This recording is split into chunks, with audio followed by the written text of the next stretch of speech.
It's a real pleasure, David, that you've made time to talk with us. As you know, we are trying to encourage the UK travel and tourism industry and the travel and tourism industry internationally to pressurise the aviation industry to rapidly adopt non-polluting forms of flying. So the more impassioned you can be today about the need to strip carbon emissions out of the process of travel and tourism, the better. But I'm going to hand over to Chris. Thank you very much for your time this morning. Chris. Thank you. Good morning, David, if I may call you that. I always think Sure. of you as Dr. Suzuki, but and thank you so much for doing this. It really is wonderful that you found the time in your busy schedule to do this for us. I know that you and your foundation, the David Suzuki Foundation, are very much concerned about the impact of aviation on climate change, highlighting that a quarter of all carbon emissions globally could be from flying by 2050. Unlike ground transportation, air transport presently has no substantive alternative to fossil fuels. In the short term, you recommend flying economy, taking non-stop flights, taking daytime flights, choosing airlines carefully, and buying gold standard offsets. What do you think should be done about the long term? To what extent do you think the world should invest in expensive new technology and alternative fuels rather than reducing or limiting growth in flying? Do you want me to start the answer right now, or Yes, am I going to be? please. What about Yes, please. Paul? Who is Paul? Is he going to join us, or how does this Paul's work? just been involved in many of the interviews, and it's been the three of us with an interviewee, so it's just for consistency. But I'm sure Paul will chime in if he wants to. Paul Peters is a professor at Breda University. Okay. He's the real expert on things like alternative fuels and so on, the technology man. I'm the policy economist man. Yeah. So I if you think remember my question. In order to answer your question, I first have to establish where I'm coming from. I'm at the end of my life. I mean, I'm now way past my best before date, and I know that I'm on. I'm grateful for every year I get, but I'm at the end of my life, so I have no stake in the status quo, and I have no stake in the David Suzuki Foundation. I had to resign from the staff in order to escape our Prime Minister's wrath, and so I no longer have a stake. My only stake is in my grandchildren. That's the only thing that I care about. So that's where I'm coming from. Whether or not aviation survives or not is of no consequence for me. Whether or not there are, what will happen to the tourism industry is of no consequence to me. I just know at this point that we have a crisis that is coming from the human contribution to the atmosphere. The atmosphere is what gives us air to breathe, that gives us weather, climate, and the seasons. And we have become so powerful, we have altered the chemistry of the atmosphere. Even if we were to stop all emissions today, the ramifications of what we've already done are going to reverberate around the planet for decades, if not centuries. So we've already started the change. For me, the critical thing is we've got to stop contributing to what is causing these enormous shifts. We have no idea what we've already added is going to do in terms of the big things like the thermohaline movement of temperature, from Antarctic up. This is a major impactor, is the cold coming up from Antarctica, and that's being affected. We know the jet streams being affected. We know the monsoons, which are so critical for millions of people around the world, are being affected. We know the jet stream is being affected, and polar vortexes are already impacting in Canada. It's not just hurricanes and forest fires and flooding and all of that stuff. We have changed the very dynamics of the atmosphere and its interaction with the planet.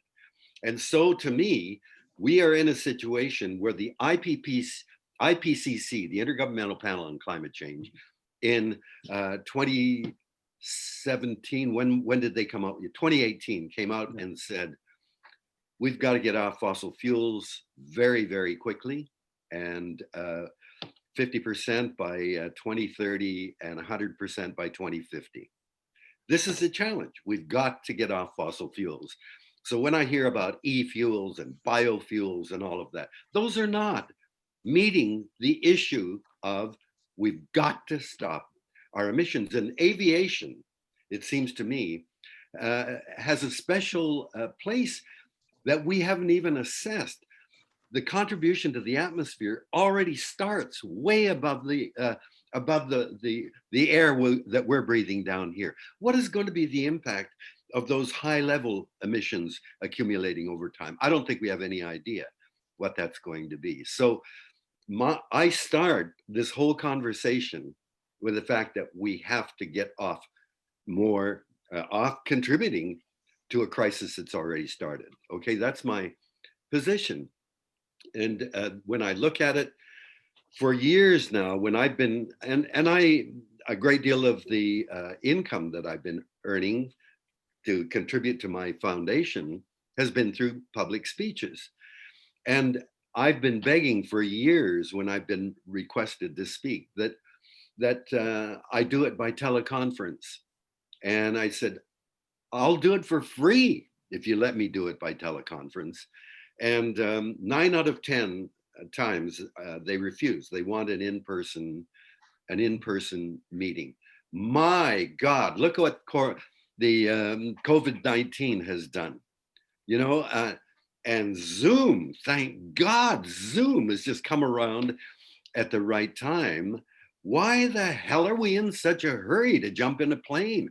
I think in terms of personal impact of not flying, for my body, for my psychology, I mean, it's the COVID lockdown, and I've been locked down on an island, a remote island in the Pacific for 7 months. This is my first Zoom conference from Vancouver.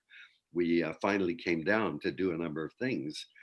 I think that Zoom is going to have an impact that the aviation industry as it is now will not recover from, because so much of what we do is absolutely unnecessary.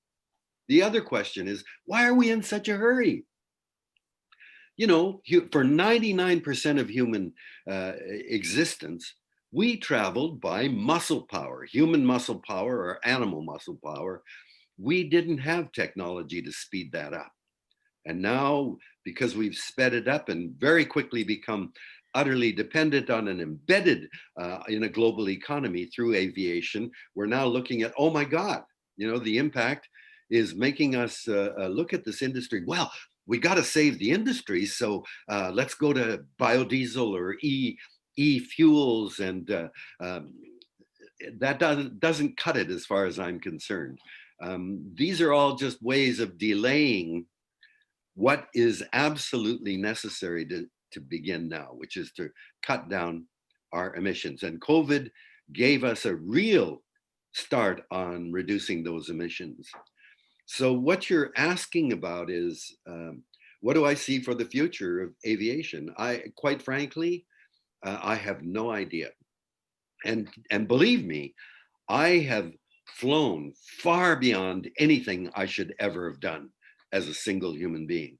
And you know, I'm looking back now and going, my God, why was I? Well, so much of our infrastructure is now built around flying and dependent on flying. But this is the challenge, is that whatever the technology is, and you know, the same thing comes from windmills and solar panels and Tesla cars.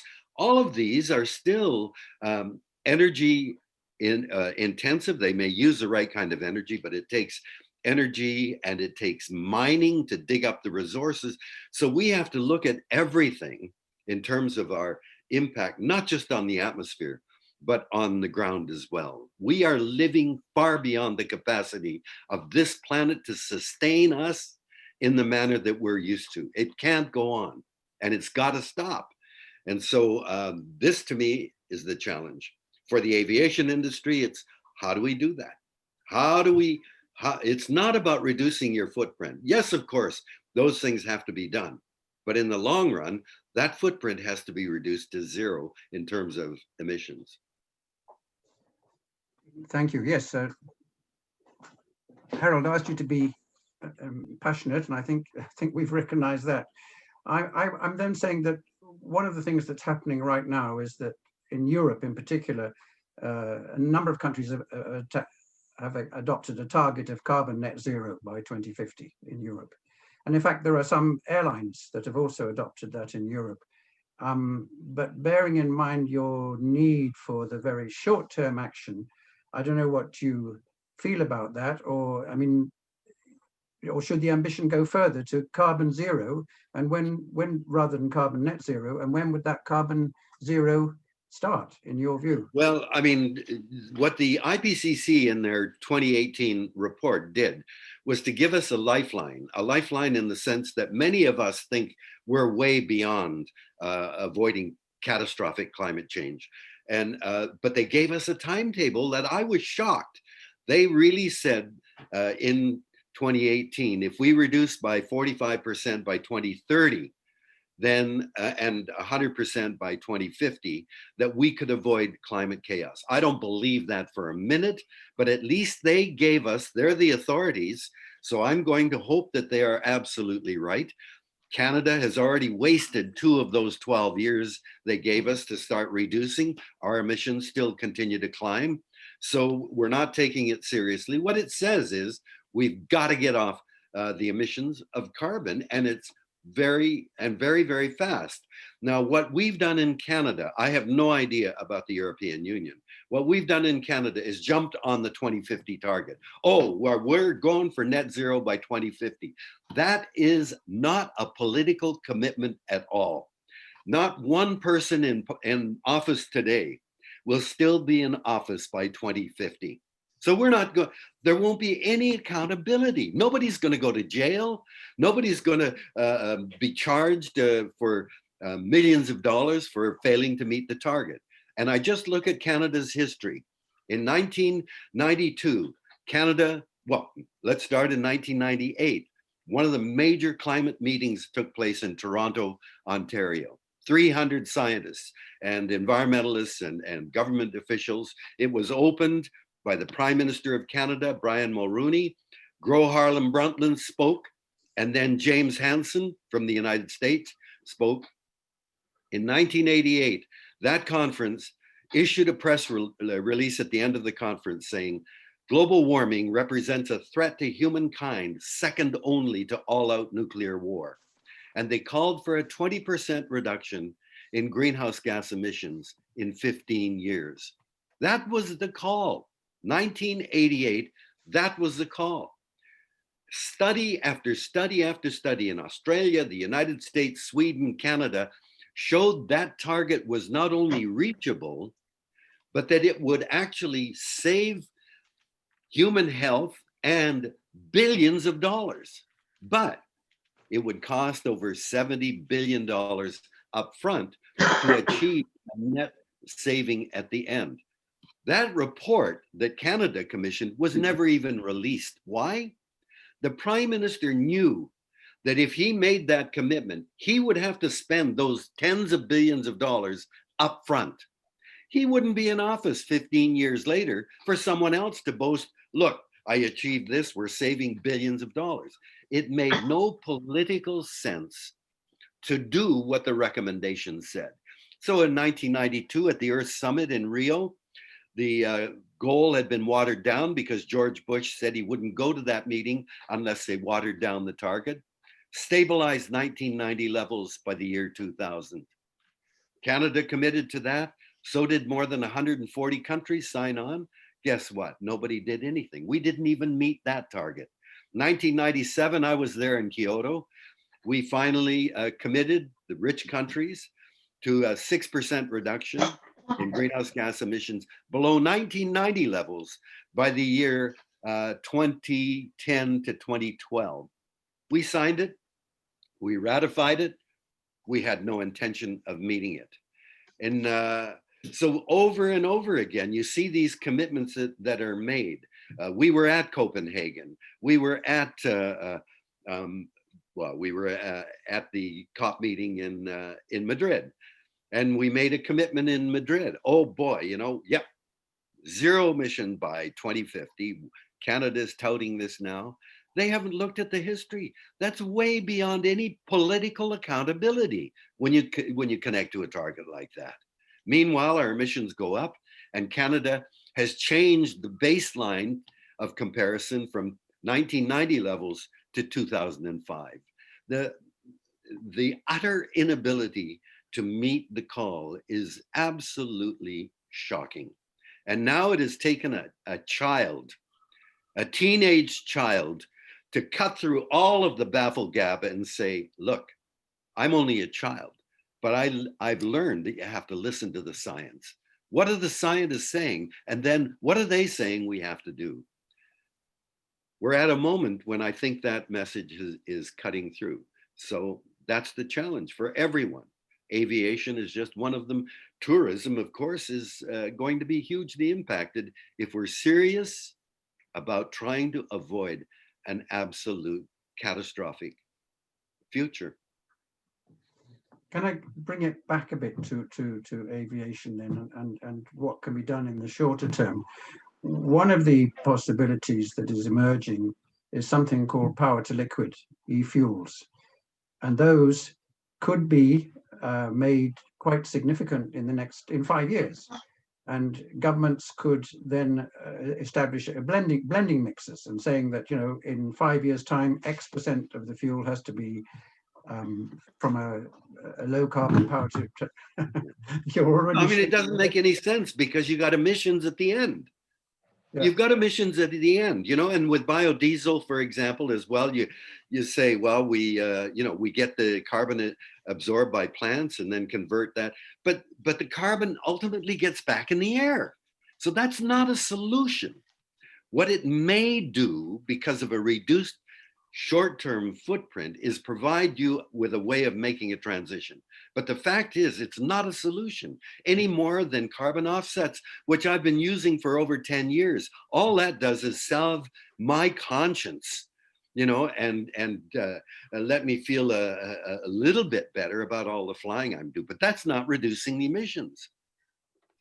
Yeah, but in fact, power to liquid could reduce almost to zero emissions, as long as it's properly designed. It uses green power, and you've got already in Squamish, just north of you, there's somebody working on power to liquid, drawing from the atmosphere. In Montreal, we've got one drawing from smokestacks. Right. And it could reduce emissions literally to zero if you could get. No, but I'm sorry. Are you talking about burning hydrogen or using hydrogen? Because no. Otherwise, what comes out of the exhaust of the machines that use that? No, what's the emission? Yeah, not hydrogen per se. And I saw Paul raising his hand, so if you won't mind, I'll just ask him to have a word on that one. Yeah, maybe I can explain a couple of things. Of course, thank you for I sympathize very much with your worries, because I feel the same. And good.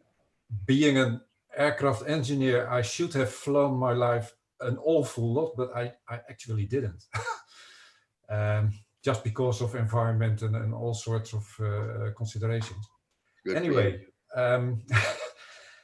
the issue is, you're completely right. If you look at biodiesel, and the problem is, of course, that chlorophyll, that's the beautiful green stuff plants are made of, is very inefficient in converting solar energy into something we could use and then burn again, and then again have emissions back into the atmosphere that were assumed to be taken from the atmosphere by the plants, of course. So you might reduce the emissions, but certainly not get them back to zero. However, in the alternative, say, fuels discussion, we have two completely different types of fuel. And the one is the biofuels. Everyone is talking and thinking about that, and I agree, that's a dead alley. But the other one is the power to liquids that Chris just mentioned, and they work in a completely different way, because what you do there is you take carbon dioxide ultimately from the atmosphere, so it reduces. that goes into the factory with a lot of energy, and there you have a point. The energy is actually the main issue we should reduce, and that could go back to our behavior. But anyway, if you have the renewable energy, that's zero emissions. So of course not from a power plant on coal, but something with solar, hydro power or wind energy, that sort of sources. And you add some water, then you can reverse the whole burning process and make a fuel out of it. And of course, if you burn the fuel, it gets back into the atmosphere, but then at least you have closed the cycle. So it's not adding to the atmosphere. It's also not reducing the amount in the atmosphere. So for that purpose, it's no good, but at least it stops digging up the oil for making the kerosene. So that's the idea of the e-fuels. Yeah. And actually the industry, it's a very old process. In both big wars, this process was done in certain countries because they had no access to oil, so they had to do something. And they used anything to use this process and then make a fuel again, not for the environment, but just because of the economy. But you could, if you do it in the right way, and that of course is a big if, with politicians that not always take the right measures to make the if work.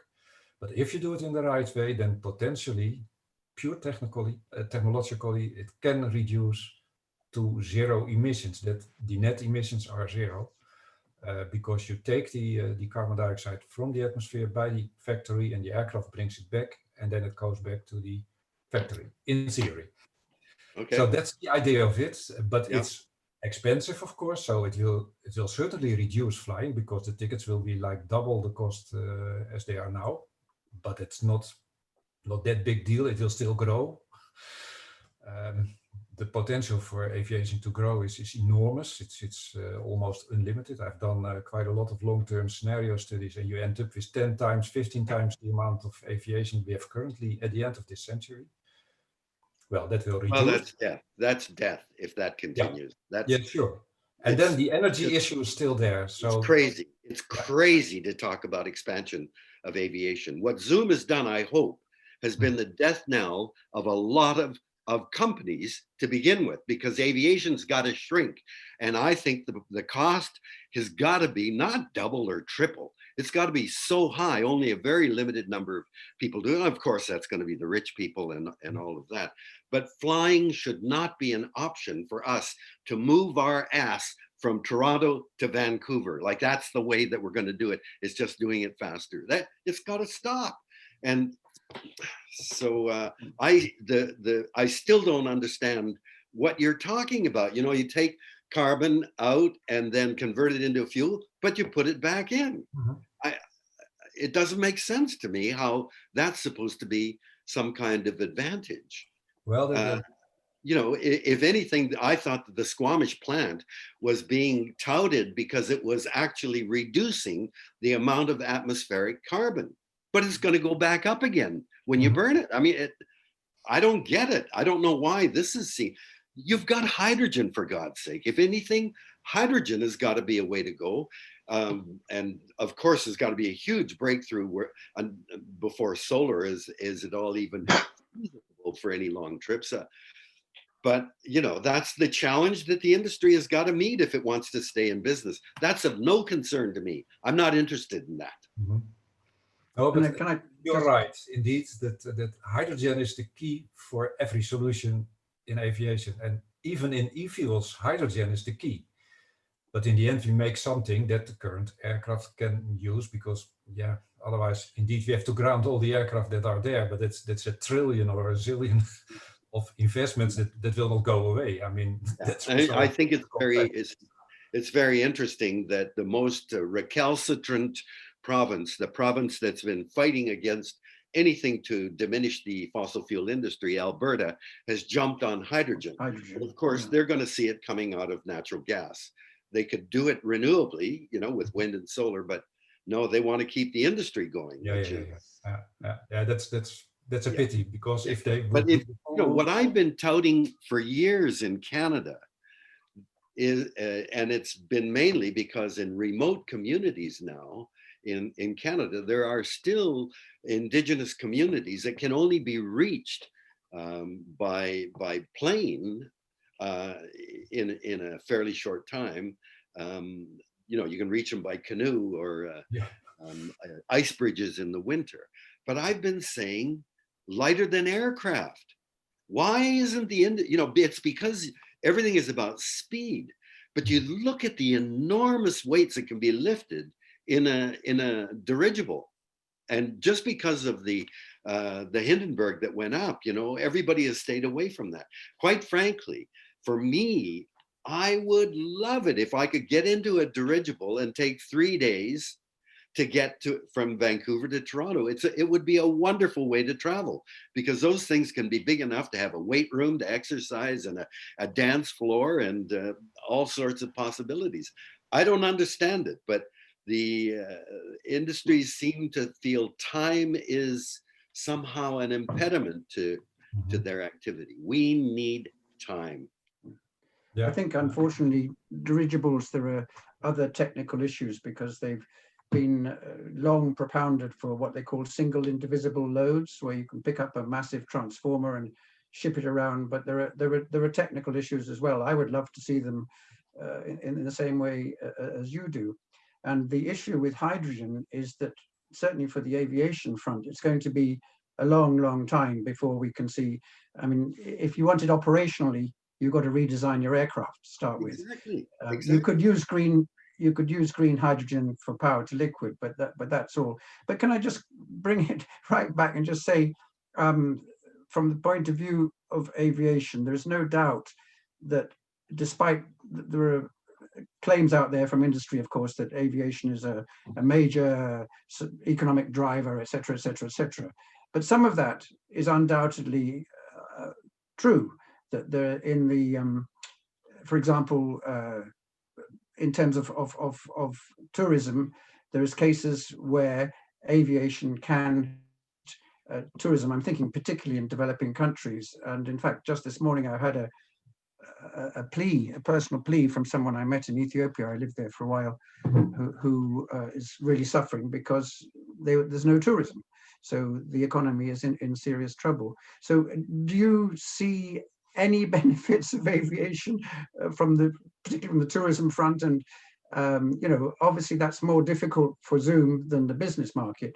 Business market obviously can move to Zoom meetings, but what do you feel about that? It's such a phony baloney argument on the part of aviation to justify itself either as a major part of the economy or the contributor of help to the developing world. Come on, that's bullshit, that argument. The consequences of the aviation industry have ramifications in the economy, have ramifications in an industry that the poor countries have built up as one of the ways that into their future, and having us to confront that the whole way that we as a single species are living now are simply not sustainable.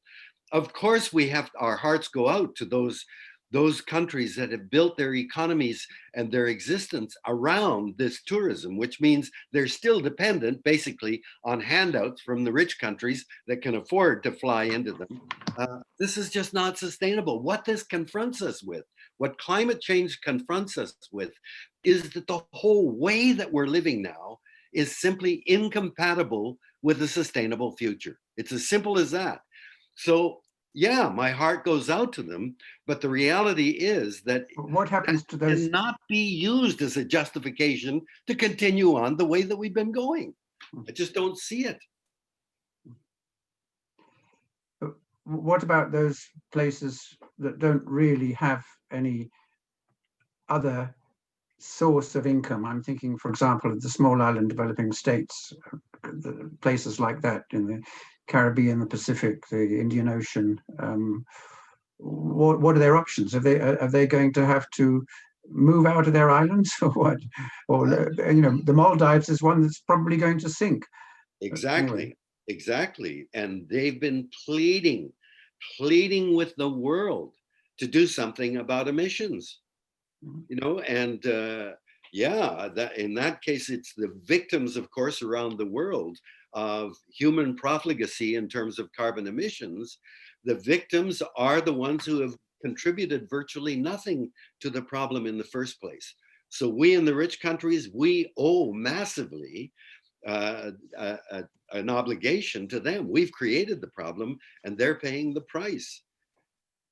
I know that Australia, I think Australia has said for some of these islands, they'll have to migrate and they'll have to allow them in. But that's what's going to have to happen.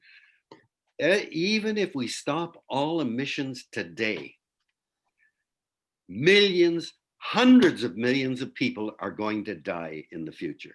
Absolutely no question. We've already set in motion, as I said, changes that are going to have ramifications for decades, if not for centuries. Hundreds of millions of people are going to die. It's as simple as that. Human beings have occupied areas that are going to be heavily impacted. And if they can't get out of where they're living, which they won't be able to, they're going to die. Well, can you, what would you say we need to do, particularly we from the rich countries? What do we need to do to try and mitigate some of this issue? Well, obviously there has to be a huge amount of money. If money can get people out of the problem, a huge amount of money has to be transferred from the rich countries that have lived off the exploitation of these other countries. So we have to give a massive amount of aid. Climate refugees are going to become a major problem. I don't know what the number is. 70 to 100 million in the coming years are going to have to get out because they can't live. The crisis we had in Syria was not the Syrian war that was going on, but the fact that they've had a drought for 7 years and the land just couldn't support them any longer. We're going to see that multiplied many, many times over in different places around the world. So it's not just a disappearance from sea level rise. You're going to have land that is rendered unlivable because humans won't be able to eke out a living. Now, as a biologist, what I see is the history of our species. We were born as a species in Africa.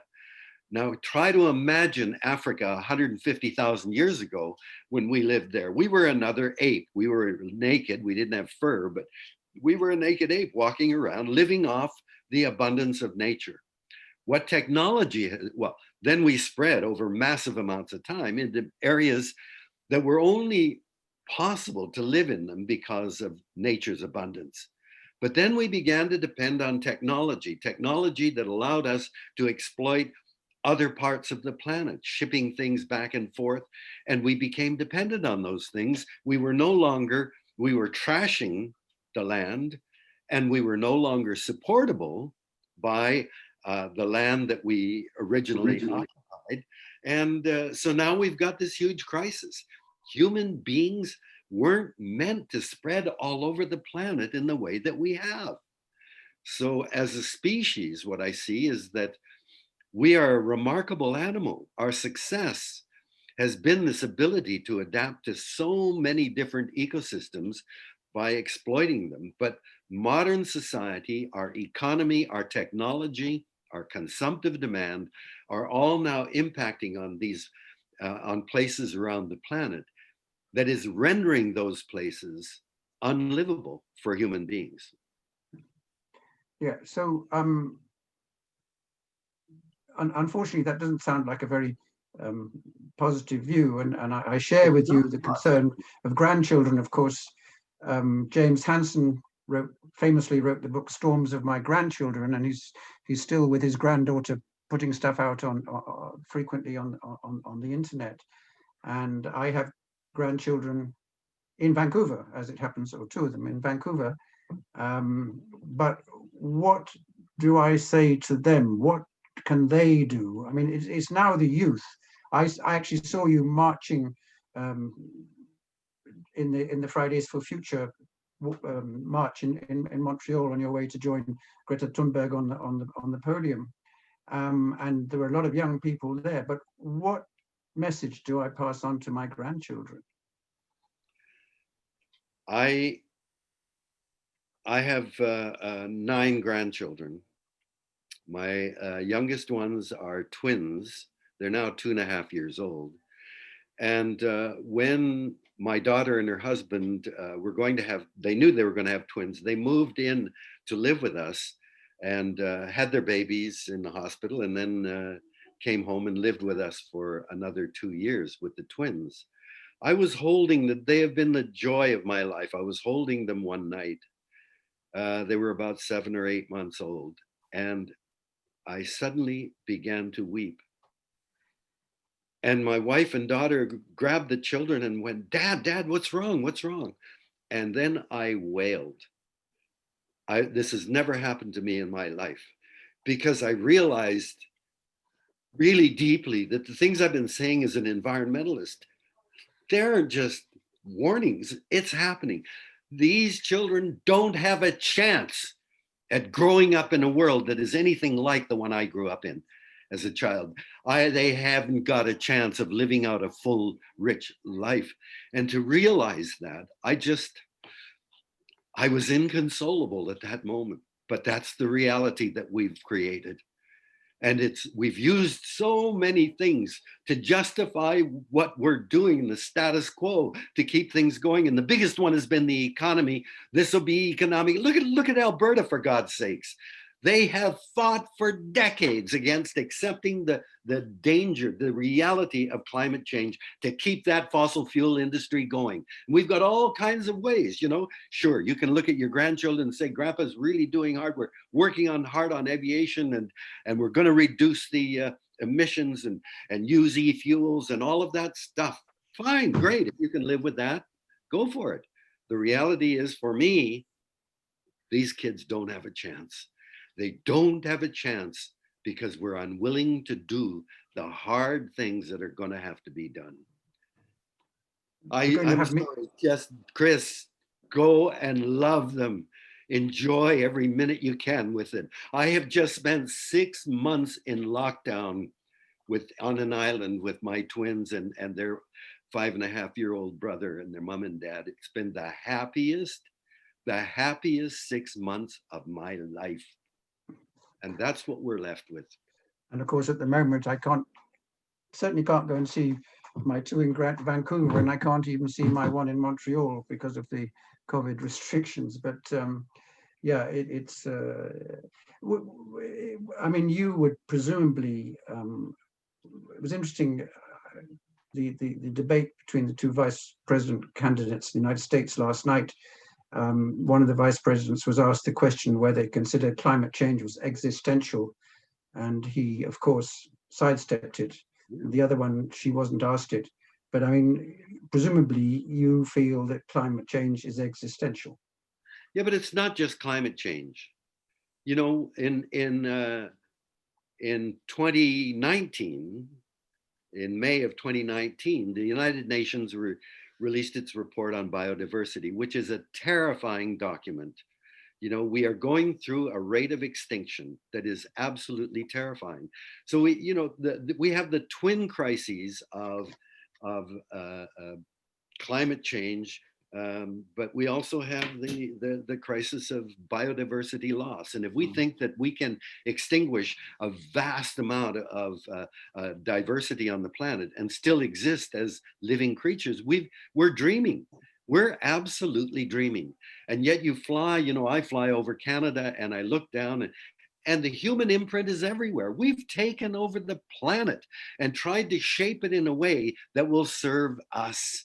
And it's a delusion to think that we are so smart, we can take it over. And look at what's happening now with the whole climate issue and what the oil industry is saying. Oh, technology is going to solve this. Carbon capture and sequestration, that's it. Yeah, we know that we can inject carbon into the ground and it stays there.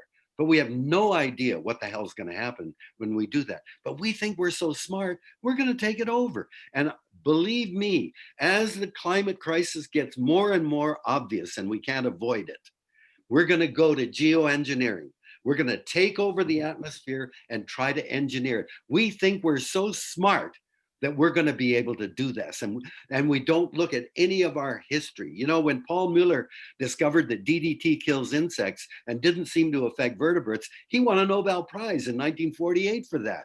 Then we discovered, oh my God, you know what's happening? The eagles have disappeared. And we discovered something we didn't even know anything about called biomagnification. You know, by the time you get biomagnification from farmers using the pesticides all over, by the 1960s, breast milk of women was considered too toxic to feed to babies. We're so smart, my God. You know, anyway, I could go on and on and on. It's just, so it's not just climate, it's not just biodiversity loss, it's the way that we're using the planet. Let me tell you one other thing. I'm very, very proud of the fact that I spent 30 years as an active scientist. I was a geneticist. And one of my most important discoveries was we picked up a mutation that affects nerves. And we learned about how muscles transmit nerves to the muscles I was studying a fruit fly.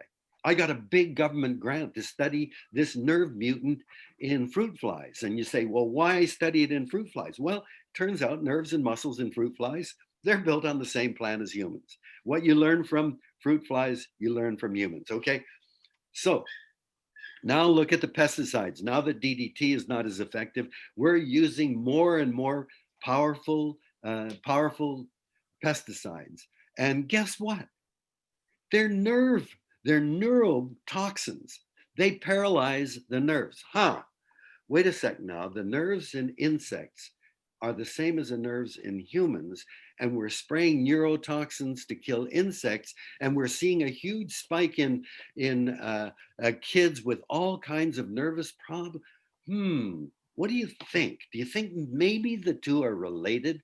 We think that we're so intelligent. But just to sort of round it up, do you think that Paul, Harold, and I should continue our little fight on a tiny scale, or should we just go away and hug our families? Well, that's your decision. I'm not here to tell you anything. Absolutely not. If you feel that you're making a major contribution, and you will, because aviation cannot disappear overnight, then if that's fine with you, great. You know, live with it. That's your decision. I'm sure the people in the fossil fuel industry and the people in the e-fuel industry and the people in solar panels and windmills, they all feel, well, I'm doing my best, and that's great, you know, like, but the ramifications of the way humans are living now are just too immense. And, you know, I used to say that I feel we're in a huge car heading at a brick wall at 100 miles an hour, and everybody in the car is arguing about where they want to sit. Doesn't matter who's driving, someone's got to put the brakes on and turn the wheel. Those people that are saying that, like me, are locked in the trunk. Nobody listens anyway. So I don't use that metaphor anymore. There is a cartoon called Roadrunner. Do you know Roadrunner in Europe? Yes, I remember that. It's a little bird that runs along. Yeah. So Roadrunner is being chased by Wile E. Coyote, and always Roadrunner escapes, and Coyote, gets into a terrible situation. So Roadrunner is being chased by Wile E. Coyote. They come to the edge of a cliff. Roadrunner turns 90 degrees and misses it. Wile E. Coyote's got so much momentum, he's right over the edge. And there's that moment when he goes, oh my God, I'm over the edge of the cliff. And then down he goes. We're there. That's where we don't still have a chance to turn left or turn right. We're over the edge. That doesn't mean you have to stop. It makes a big difference whether you fall 500 feet or whether you fall 5 feet or 10 feet. And that's, I think, a perfect justification to say, look, we're over the edge, and I'm trying like mad to make the transition that is inevitable. It's coming. I'm trying to make that transition as gentle as possible. Well, I think we'll probably struggle on to do our tiny little bit. Harold, have you got anything you'd like to No, David, I just want to say a really big thank you, because you've just, over the last 40 minutes, you've done exactly what I hoped you would do, which is to make the case for the need for really rapid progress. And I think your analysis of the unwillingness of successive generations to deal with this is right on the button. So I just wanted to say a really big thank you. What seems to me to be the case is that in the end, our species will either disappear or be dramatically reduced in its impacts. The only real question is how many people die in the process. And Well, unfortunately, it doesn't look like we're going to learn the lessons. No, Harold, there are many scientists that are saying it's not a matter of how many will survive, but whether our species will Survive. survive. And if you look up Guy McPherson, who's a retired ecologist in the United States, he says we're going to be gone by 2030. And I hear that he's revised his time to 2028. And the reason is what he calls the methane bomb. There's so much methane, which is a much more potent greenhouse gas, frozen in the Arctic, that when that thaws out, it's going to be released, and that's it. But there are a lot of, and this is a problem that youth are feeling now. There are a lot of youth that have rallied around Greta, and they're absolutely right. Their future is now at stake, and the way we're going, it doesn't promise a future. And one of the problems is a huge amount of depression among young people. And I'm predicting a big spike in teen suicide is going to come because they see us. We who have created the problem are not taking their futures seriously. David, thank you.